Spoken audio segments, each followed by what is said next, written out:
Today, we're going to talk about hiring employees using your M code. This is the most important thing to understand. Hiring isn't just about who they are, which I know we think about all the time. It's about knowing what you're inviting them into. I talk about hiring like an organ transplant, like a heart transplant. It's not just important to get a heart, a great heart, and bring it in. The body has to accept the organ.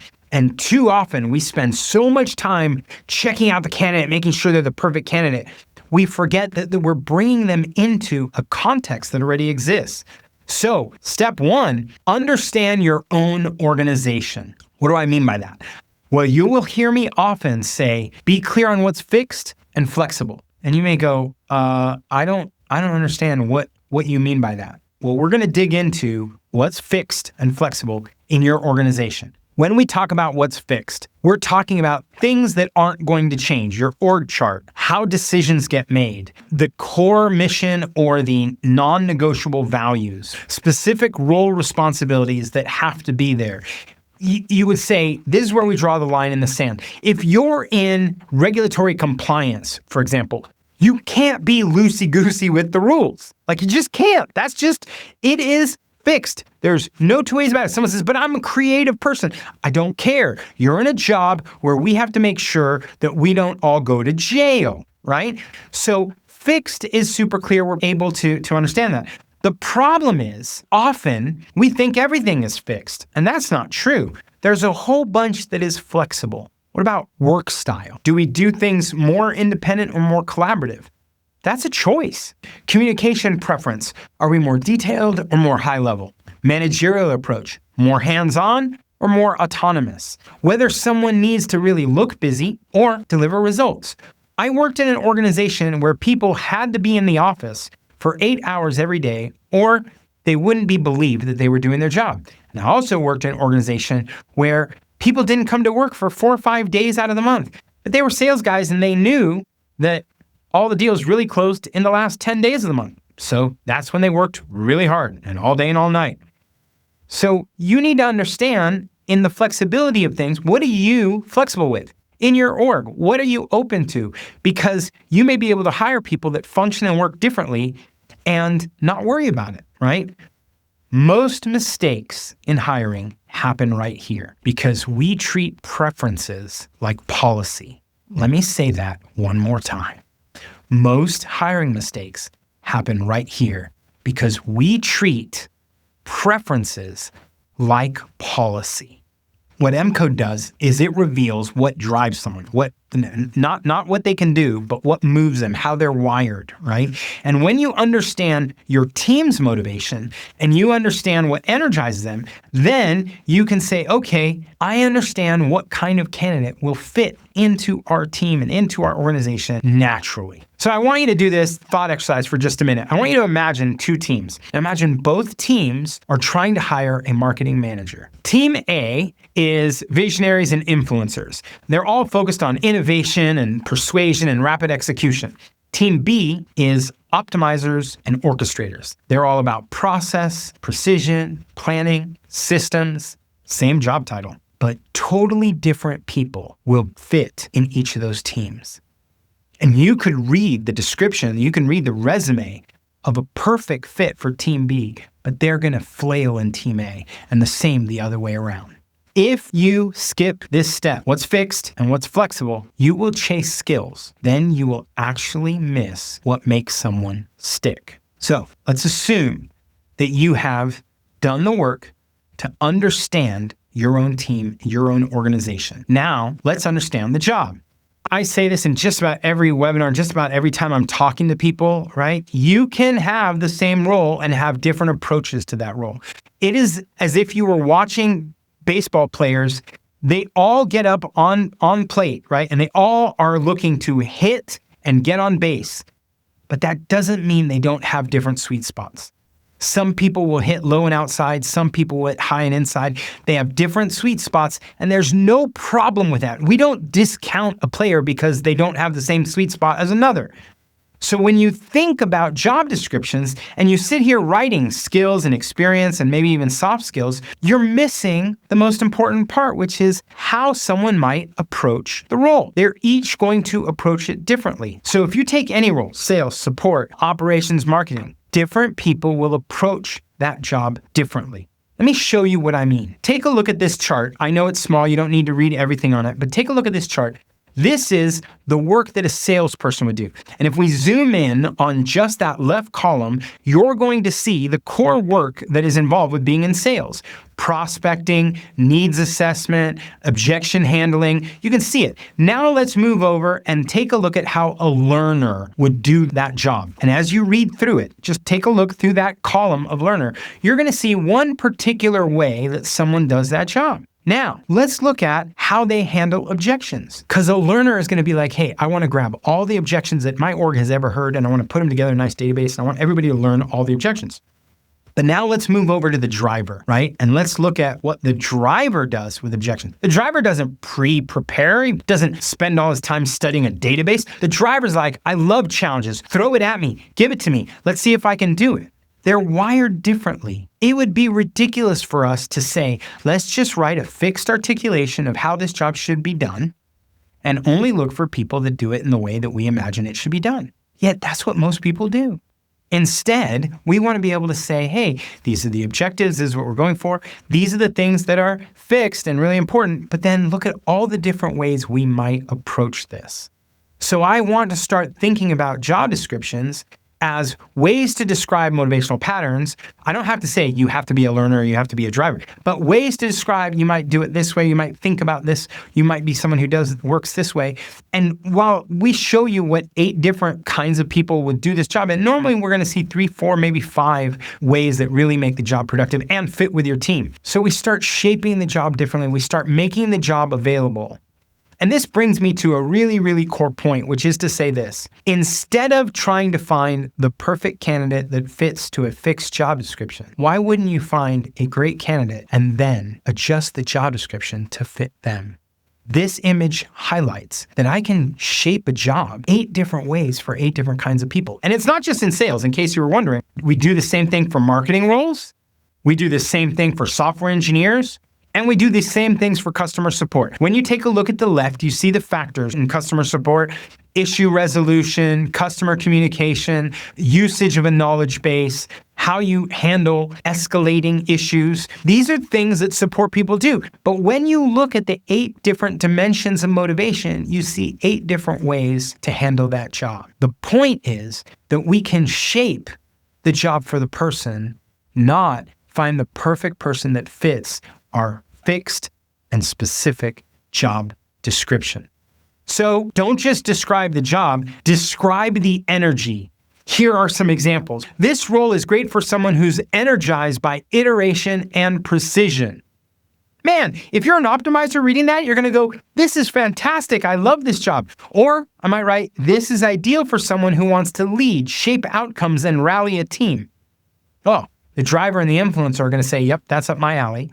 Or I might say, we're looking for someone who thrives on turning vision into action. And a visionary and an orchestrator would be super excited by that. I'm not describing the job in terms of the skill. I'm describing it in terms of energy. What's going to make them super excited about the job? Now, the other thing we have to deal with is the notion of the manager-employee dynamic. When it comes to hiring, we tend to think about how all of it starts.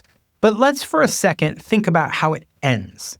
You've heard people say all the time, people don't quit companies, they quit bosses. And even if it's just a little bit true, I want you to think about how your hiring process works, because my gut guess is that you're not really doing a lot of work on evaluating the manager-employee fit. You're spending a lot of time looking at candidates' skills and experience.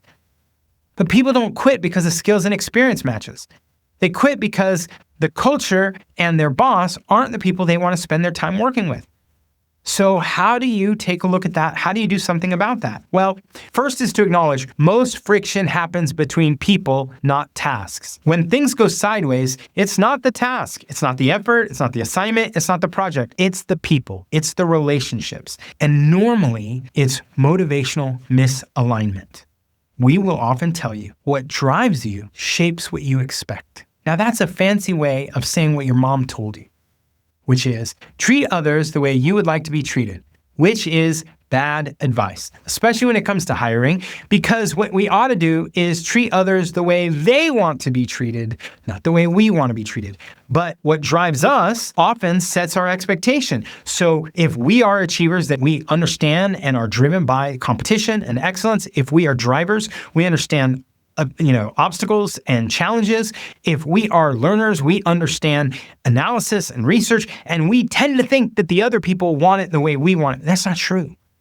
They're wired their own way. So as managers, we unconsciously lead from our own M-code dimensions. It affects how we do feedback. It affects what we value, how we set goals, all that. And that's going to create some challenge because it creates invisible expectations that aren't always helpful.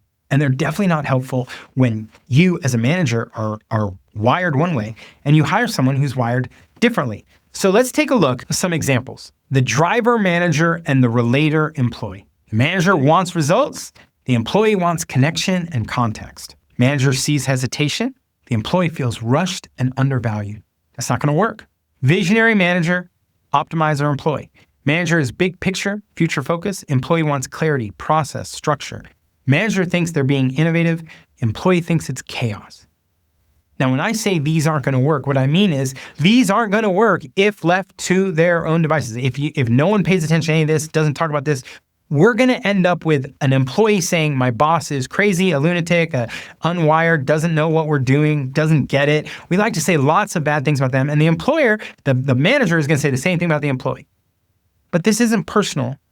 It's not specific about them. It's how they're wired. An achiever manager with a learner employee, the manager wants results and recognition. The employee wants time to understand and explore. The manager pushes deadlines. The employee wants depth over speed. Motivation fit, on the other hand, creates flow. When manager and employee understand each other and they understand how they're wired differently, you get better communication, you get faster trust, and you get stronger results. And this doesn't come from hiring people just like you. It comes from understanding what drives them. Think of it this way. A mismatched fit requires constant effort, and a matched fit requires leadership, but it flows.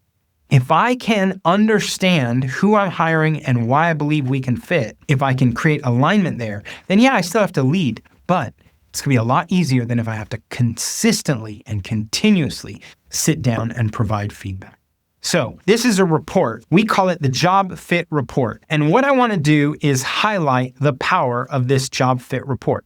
To understand this, you have to understand that we take the job description and we run it through analysis to figure out which motivational dimensions will do it better and which ones will potentially have a harder time. Then we take a look at the manager, and with the manager, we look at their top motivational dimensions and we see what kinds of people are a better fit for them and what kinds are harder. We also look at the manager and that job description and we see, okay, how do we want those dimensions to match up? Then we take every candidate that you have brought into the question, right? Every candidate that is a prospect for that job. And we look at their motivational fit. We look at their top dimensions and their top motivations. And we then rank them not just in alignment to the job description, but also to the manager. We're doing all the hard work, all the heavy lifting for you. And in fact, even if you've interviewed them a little bit, we add interview questions to further refine that ranking of candidates. So if someone is in a job that's going to be repetitive, you probably haven't said to that candidate, by the way, this job is repetitive. And let's say that they are someone who likes to explore and pursue new activities and they don't want to repeat themselves over and over. You can now ask them a question that says, right, because we do the prediction and we give you the questions, you can now say, hey, Bill, this job has a lot of repetition in this process. I mean, 4 out of 5 days, you're going to be doing the same stuff over and over and over again. Does that cause you any concern? To which the prospect says, oh, I didn't realize that. No, that would not be a fun job for me. So we give you the questions to tease out an even better alignment. And sometimes that alignment is with the job description, and sometimes it's an alignment with their manager. So let me cover off the top reasons why you want to be using job fit in every hire. Every time you have a different manager with a job description and prospects, you want to be using job fit. First, it predicts compatibility, not just competence. Most of the time you're interviewing for confidence, skills, and experience. And what we're telling you is, no, you need to make sure that there's a good fit. And fit isn't just with the job description, it's also with the person. The second reason, it surfaces fit and friction before the hire. I mean, who doesn't want that information before you put the offer on the line and get that signature? You don't want to discover it 2 weeks after you've hired someone. You want to look at fit and friction beforehand. And so by highlighting that for this kind of job, these dimensions would be perfect and these bottom two dimensions would really not be a good fit, we're going to highlight and we're going to rank the candidates by that information. Also, it provides targeted interview questions. So instead of asking those generic questions, and I don't know if you've ever been in an interview like this, but I know for a fact, I've been in an interview where we had 5 people that were doing the interviewing. One candidate came in, that candidate told the same stories 5 times to 5 different people. When we met as a group, we were like, oh yeah, he told me that. Oh yeah, he told me that. Oh yeah, he said that. I think he said it in that exact same way. Right, he was on autopilot. We're like, no, we need to change the way we interview and make sure each person's asking different stuff and we're getting different information. You want to go below surface level conversations, and the job fit report helps you do that.